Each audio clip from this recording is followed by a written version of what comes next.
નારાયણે ચક્ર વડે શરીરનું છેદન કર્યું માતાજીના સતીનું. એ શરીરના પાર્ટ જે પૃથ્વી ઉપર પડ્યા એને શક્તિપીઠ કહેવાય છે.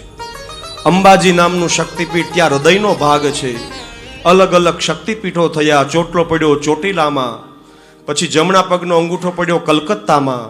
અલગ અલગ શક્તિપીઠ થયા.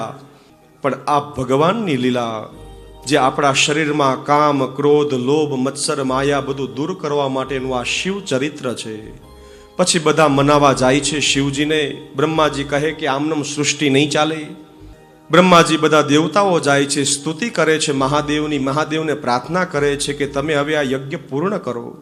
ભગવાન ઠાકોરજી કૃષ્ણ ચતુર્ભુજ સ્વરૂપે આવે છે અને બધા સર્વ મળીને શિવજી કહે છે ચાલો યજમાનને બોલાવો. યજમાનનું તો માથું કાપી નાખ્યું હતું. યજમાનને તો એ કે યજમાન તો પડ્યો છે મેદાનમાં, તો જાઓ બકરાનું માથું લાવો. બકરાનું માથું લાવ્યા અને દક્ષ પ્રજાપતિના માથા ઉપર મૂક્યું. પણ ભણું બોલવું છે નમઃ શિવાય નમઃ શિવાય, બોલી નથી શકતો. જ્યારે જીભ આપી પણ ત્યારે બોલી ન શક્યો. અને આજ દેવતાઓ સ્તુતિ કરે છે.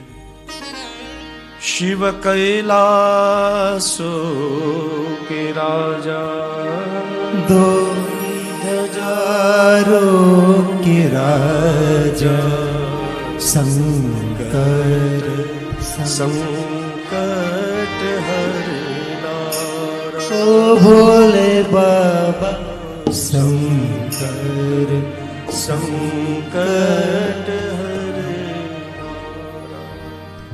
પ્રાર્થના કરે છે. બધા પ્રસન્ન થયા. મહાદેવ પાછો એ ધડ છે શરીરને પ્રજાપતિને અનુકૂળ કહ્યું અને હવે ભગવાનનું નામ લેવા માગે છે તો અલગ અલગ અવાજ કરે છે. આપણે શિવાલયમાં જઈએ તો આવી રીતના અવાજ જોઈએ છીએ. એ અવાજ કોણ કરે? દક્ષ પ્રજાપતિ છે. એનો અવાજ પ્રિય લાગે છે એમના જમાઈને શિવજીને. તો આ શિવ ચરિત્ર ભગવાન મહાદેવના સૌના જીવનમાં આવે અને બધાના કાર્ય કરે. બોલો કૃષ્ણ કનૈયા લાલ કી